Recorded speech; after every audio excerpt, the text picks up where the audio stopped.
What's shaking, it's bacon. And now that the Taken King is here, I've been playing a lot of strikes, and I have to say, strikes are amazing. They're awesome. They're so much more engaging. It's really intriguing to even play them. It's fun even. And you actually feel like you're on a mission, like you have an objective, and there's some cool mechanics to each and every one that sets them apart and makes them different. It's not just run here, kill a mid boss, then kill the big boss. It's always different in some aspects, small or big, it's always different. And you know, fun, interesting content isn't always enough for some people. The drops, the rewards are beautiful, way better than they've ever been, and there's some reasons behind that. But I am just like overwhelmed with the amount of blue engrams and legendaries that I get. In fact, there's a modifier once you step into the strike playlist. Vanguard reputation and legendary engram drop rate is modified. It gets a bigger boost the longer you play without going into orbit. And like there's a quick loading screen in between each strike, so that doesn't constitute as going into orbit. Going into orbit is quitting. When you're ready to call it quits, that's when you go into orbit. And like I just keep playing because I just don't want to leave. It's like leaving like loot on the table. This is a game where back before the Taken King, loot took forever to get. It just didn't drop. Now it feels like Borderlands even. I love it.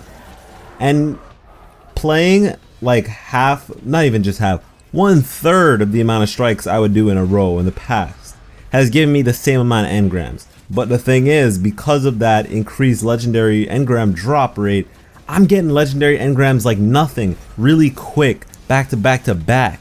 And it's amazing because like before this, I would only get like one legendary engram per week, and that would be normal, like that was normal. But now I'm getting boatloads of these things. It's like I've been saving forever. Like before House of Wolves dropped, people were saving engrams, and it reminds me of that. But this is every day you can do this, and that's amazing. We'll always be able to decode things. I don't see the reason to even buy legendaries from the Cryptarch. 60 legendary marks, that's kinda ripoff. Because if you open it and you get something you don't like, you break it down and you're gonna get 3 for your 60. Not worth it at all. I don't even ever think I'll do that. Oh yeah, and the bosses drop engrams now. This makes it feel so worth it to kill them. Like when you kill them and you see like their animation, their death animation, and mind you, some of them don't have that generic death animation where they just like disintegrate, which is beautiful because I was complaining about that myself. I was saying that it just feels the same, why they all die the same. Now they all have some interesting death animations. And when they die, they drop engrams, they drop their materials and consumables and things like that. And you know, sometimes you get legendaries from that. My boy Vin, we were playing, and for like 4 strikes straight, he got a legendary from killing the boss. So it just felt so worth it once again. And you know, it seems like your natural drops, like the engrams falling onto the ground, have replaced the old end screen nonsense. I mean, like before, when you're trying to get Hopscotch Pilgrim, it took forever. I never got it. I just gave up. Like I could have gotten it after playing a lot. I was just like, man, what do I need this for? I'm not going to be able to even really use it that much in the Taken King. And I haven't touched any of my old things, exotic or legendary. I haven't touched any of them since this DLC dropped, or well, since the first mission. Now what you get out of strikes is dependent on you. You kill things and things drop. So now I don't want to speedrun things anymore. Before I would speedrun just so I could see the end screen because that's where you would get the good content. You'd get the good drops. Now I get loot from killing things, so I'm killing everything in my way. Like we're not running through everything. We're just gonna stop and destroy every single one of those enemies that come at us because we can get rewards. And here's something that I really want to like and love, but like there's something holding me back on it. Alright, so the Taken had taken over our strikes essentially. They're in our strikes and they're the baddies. And they're pretty damn strong. The Taken are pretty strong. They have a lot of powers and I like them because like they just add chaos. That one dude who I think is a captain who makes your screen just go black. He shoots a like Kamehameha at you and you just can't see anything. I like it but I hate it. But that's not my problem. I love that. And it actually even changes some of the mid bosses. Like to Valis to Oryx strike, the mid boss is usually a tank, but sometimes it can be this like gigantic Taken guy who looks like an Enderman.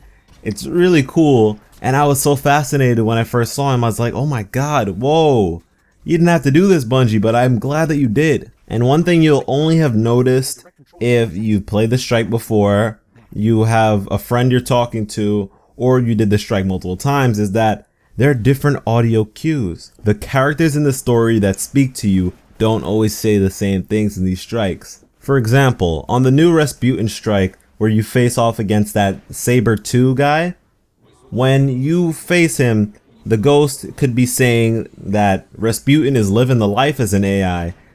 He has his own bunker and like his own area, but your ghost only lives in your backpack. Or he could be saying, I'm surprised Rasputin hasn't been broken into more often than this because his defenses are kind of low. And it's really cool because you can find out more information. This is more lore friendly, and that more getting deeper meaning to everything you're doing. If I could hear more interesting things, I just love it. I'm glad that they made this decision. But my problem is actually lore based, if anything, because lore wise, the Taken manifesting themselves in our old strikes doesn't make sense. Is it ethical? Because we've already faced these guys. So the Taken are here and they're the obstacles. I don't know, like it just feels weird. It doesn't really make sense to me.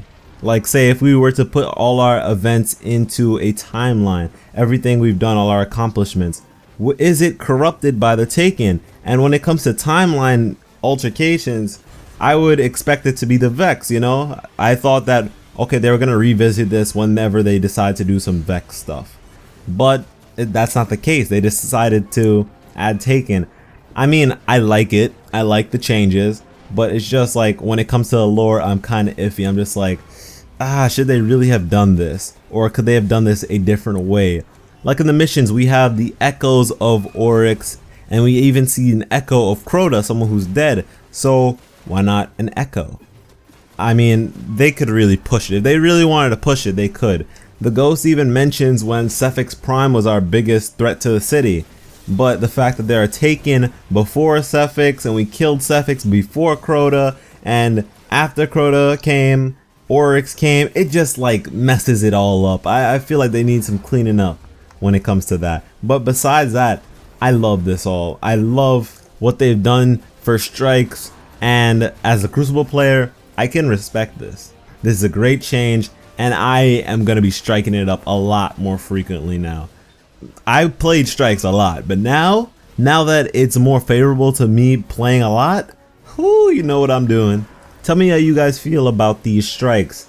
And I'm sorry to my Crucible people.